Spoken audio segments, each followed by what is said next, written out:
Trust. So my premise in this series is that as we started out, the beginning of this book, the first words are, Buddha was not a god. He was a human being, like you and me. And he suffered just as we do.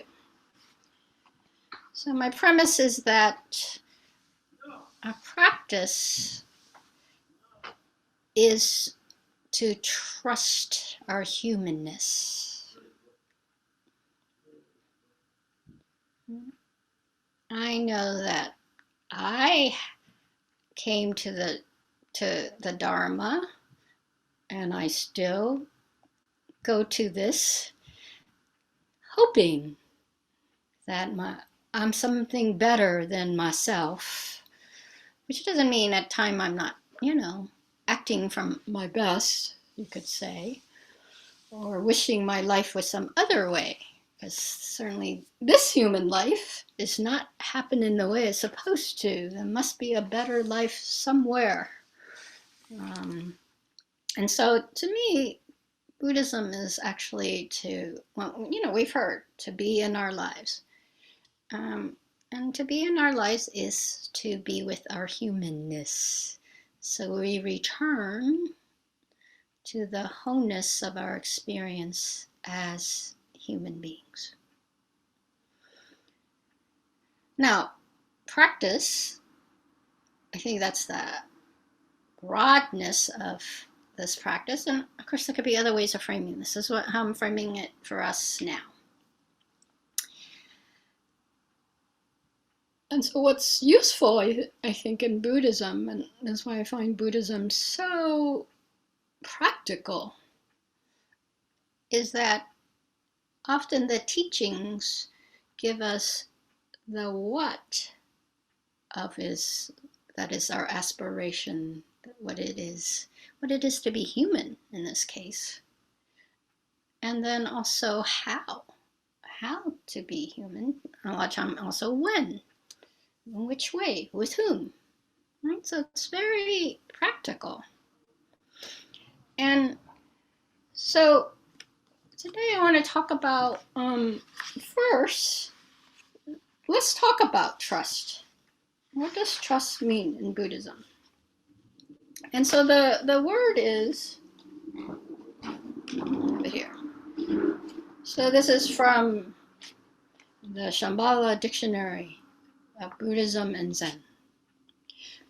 So if it's Zen or Mahayanas, then of course the base language is Sanskrit. So the word is Shaddha, Sharddha. I'll tell you the Pali in a minute. I'll tell you it now because it happens to be here. I was going to have another quote, but the Pali is Saddha. So this says,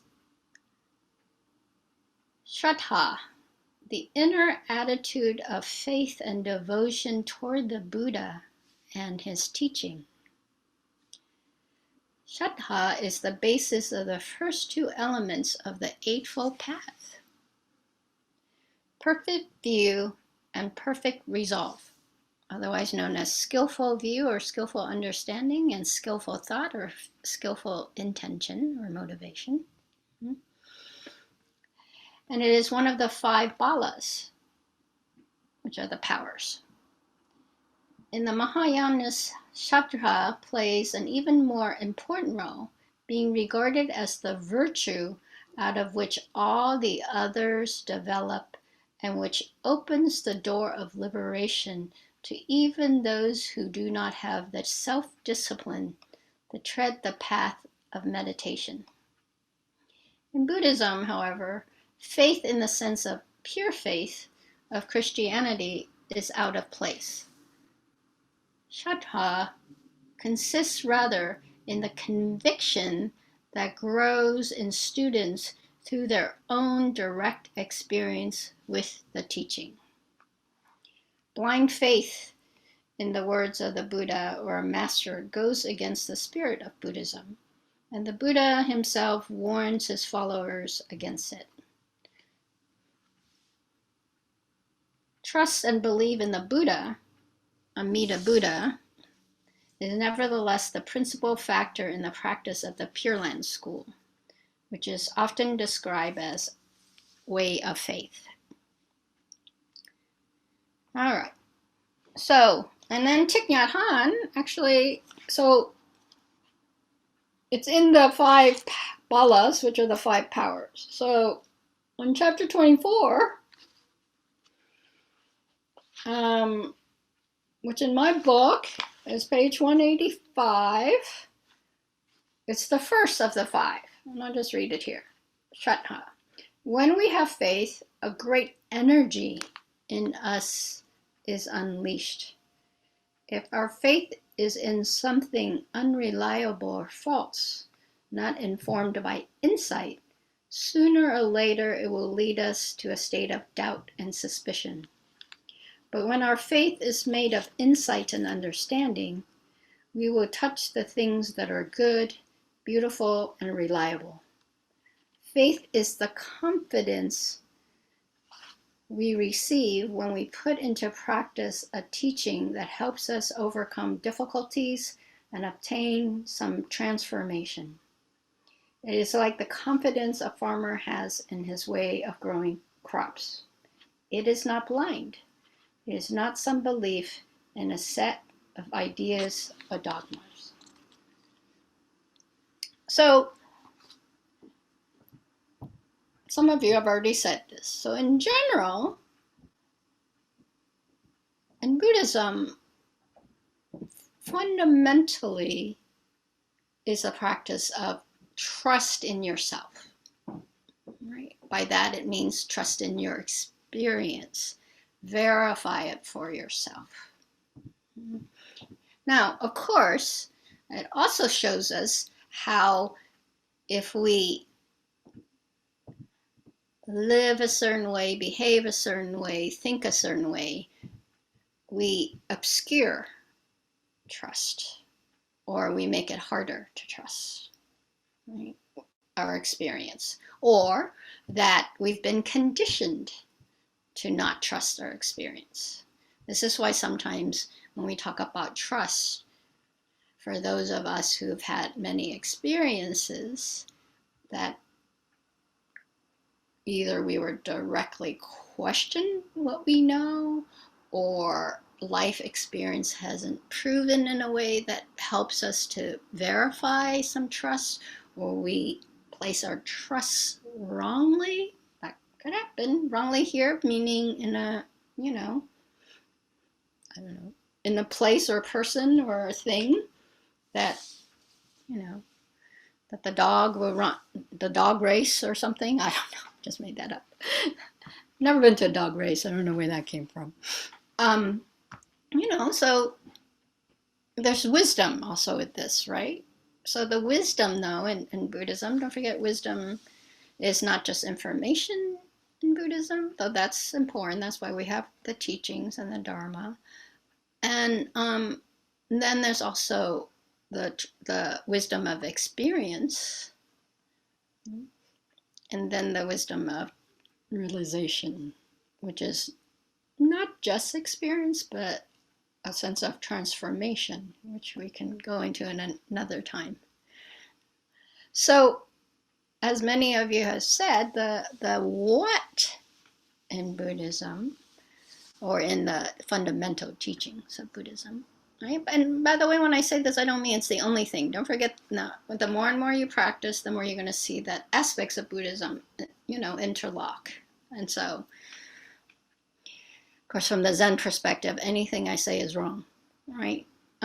So don't forget that these are just the finger pointing at the moon, right? So I'm saying this is trust, and then you go and verify it for yourself. That's why the question was, how do you know trust?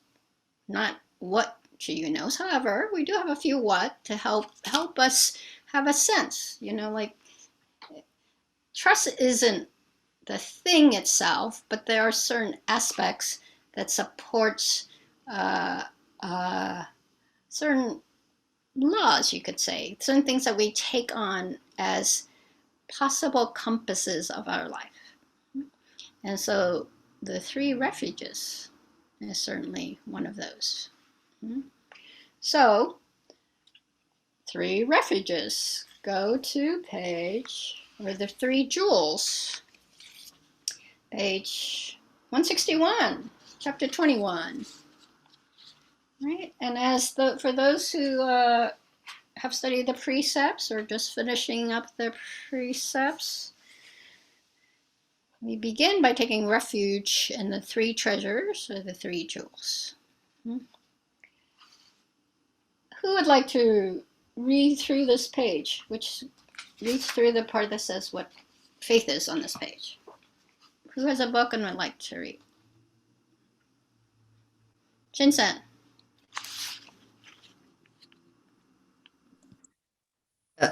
Starting with I take refuge. Okay. The three jewels. I take refuge in the Buddha, the one who shows me the way in this life. I take refuge in the Dharma, the way of understanding and love. I take refuge in the Sangha, the community that lives in harmony and awareness. Taking refuge in Buddha, Dharma, and Sangha is a fundamental practice in Buddhism. There are universal values that transcend sectarian and cultural boundaries. When we were in our mother's womb, we felt secure, protected from heat, cold, hunger, and other difficulties. To seek for refuge means to look for a place like that is safe, a place we can rely on. Faith, Shraddha, in Buddhism does not mean accepting theory that we have not personally verified. The Buddha encouraged us to see for ourselves. Taking refuge in the three jewels is not blind faith. It is the fruit of our practice. At first, our Buddha way may be a book we've read, our Dharma, a few encouraging words we've heard, and our Sangha, a community that we've visited once or twice. But as we continue to practice, the Buddha, the Dharma, and the Sangha reveal themselves to us more fully. All right. So Michelle's sharing. You verified for yourself. Your body experience is something you can trust. Would you say that was true, Michelle?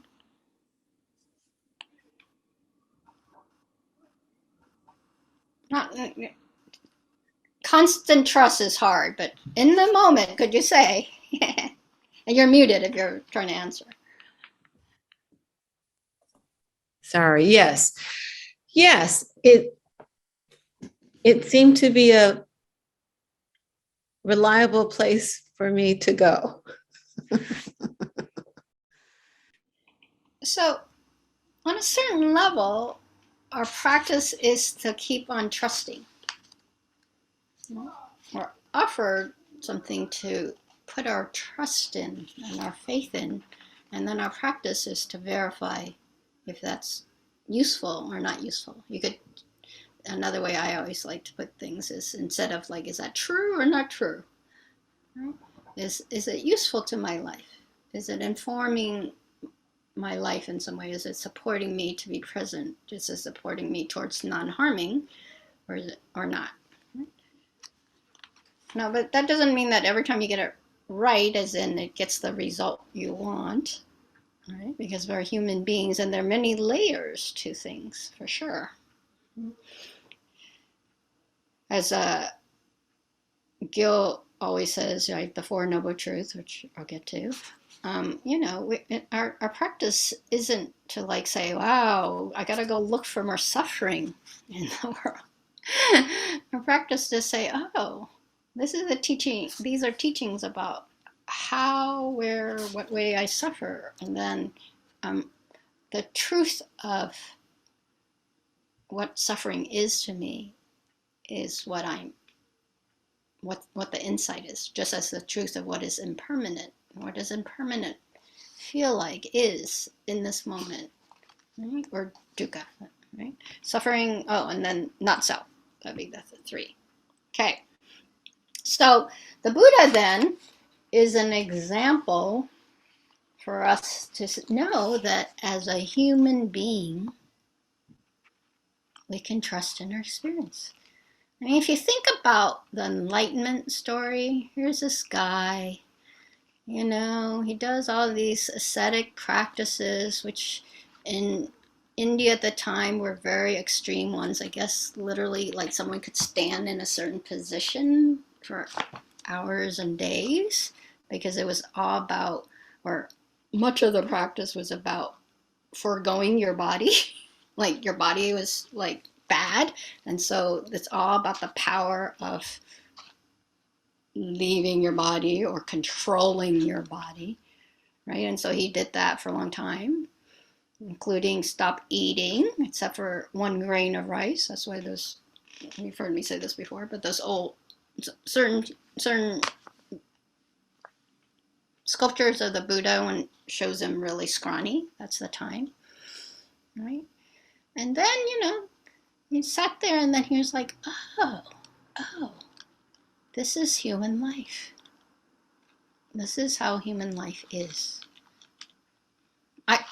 I'm proposing to you, right? He sees the morning star, and in a way, it's about we wake up every morning to say, oh, okay, this is life. This is how life is. This is how life is. We get an opportunity every morning when you wake up.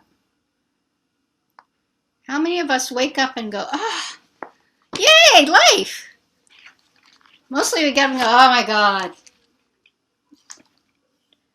Can I have 5 more minutes of unawakening?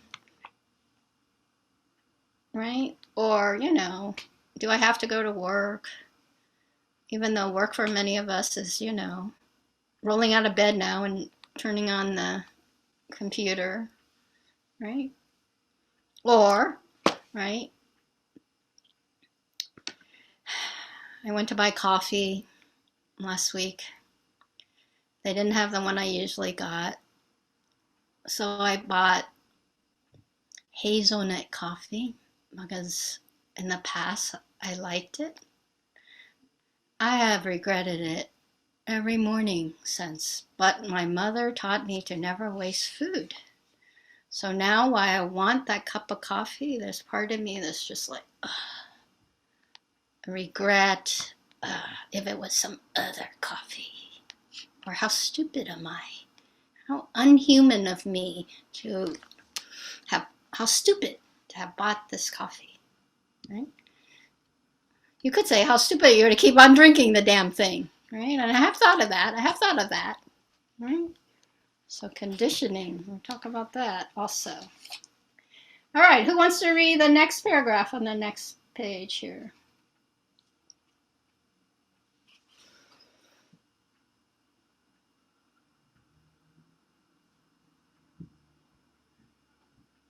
Yes, Peter.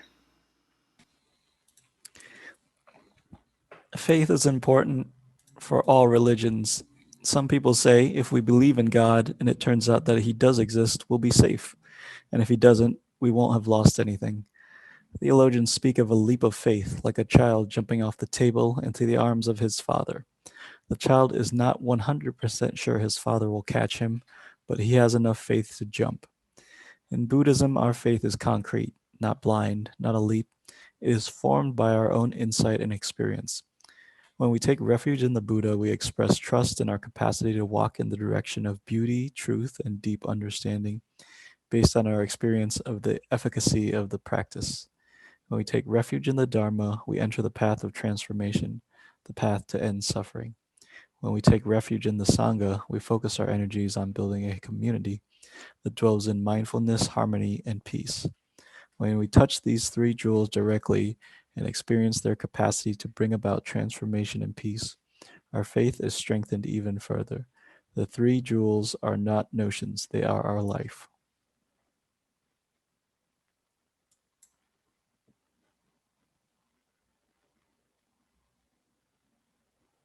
You're Yeah, thank you.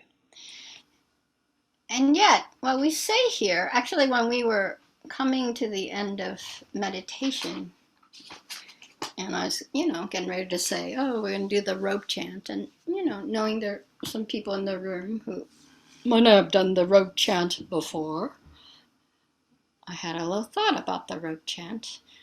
And I was thinking, the rope chant is basically, we are just saying, I trust. When you say, let's go look at the chat. You all should be able to see the rope chant. Yeah. In the English, obviously. Great robe of liberation. Feel far beyond form and emptiness, wearing the Tathagata's teaching, saving all beings.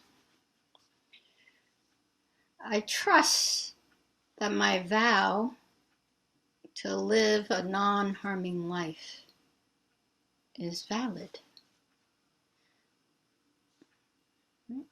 I trust that in taking the vow to look at suffering, that in wearing this, I am willing to be human with the rest of you. Right? Because that's what compassion is. Compassion isn't, I'm better than you and let me tell you what will make your life better. Which doesn't mean, you can't offer a helping hand. There's that koan about Layman Pang, who was a layperson who was wise, and his daughter, I can't pull up her name right now, where they're in the market and they sell cakes, I believe I remember correctly. And so his daughter was enlightened too. Right? So he trips and drops all the cakes, and so he's on the ground. And so the daughter throws herself on the ground to help him. And so people are like, what? It's a story about compassion. It's a koan about compassion. And you're like, wow, how's that helping? You think she'd reach out and help him up, maybe dust off some cakes and pretend they're okay and try to sell them because that's their living. Or maybe run home, make some more cakes. I don't know, right? You think that would be compassion. The story is that she throws herself down because she is like him. That compassion comes when we don't think that we're above somebody. Doesn't mean we negate our experience, but it isn't about that I know something they don't know. And so to trust our practice as being human includes the trust that we're all humans and we're doing the best we can. Some of you said that. And that we all suffer and we're all doing our best.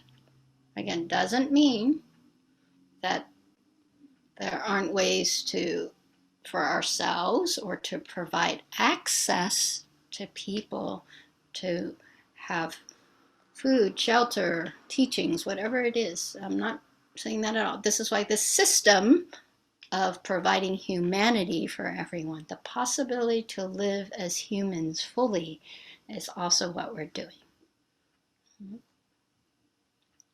And that's where the structure, right?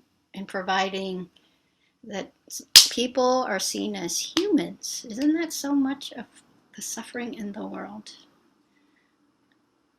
So we think certain people are less than because they believe differently, look differently, think differently, eat differently, wear different clothes. That somehow and in fact,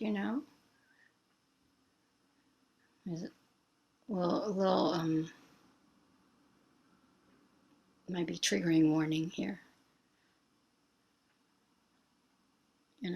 When this, and I've shared this before, but can be triggering, right?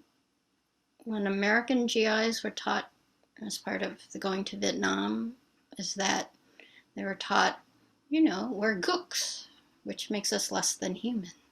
They were literally taught that women, so that it's okay to rape them, that our vaginas went a different way, right? Because that proves we're not human enough. And so atrocities are okay. And so really we're practicing, right? Not to just know our own humanness, but to know everyone's humanness. And their version of humanness is just as revered and as important as ours, which doesn't mean we have to agree. But it means that we have to be open enough to keep on understanding, especially where we don't see humanness. Like, that seems so inhuman to me. That seems so far from what it means to be human. That's where we practice to lean in. Just as when we say, I'm not like that, how much of that is you're like, that's not the human I want to be, or, that's not me as a good human. And so I should beat myself up or, contort myself to be the human I think I should be. As opposed to, where is it that this is the human that I am? And from there, in seeing how that humanness play out, is it in the service of what is important to me? Which is that I can keep being open to myself, and I can keep being open to you, and I can keep being open to us being human together.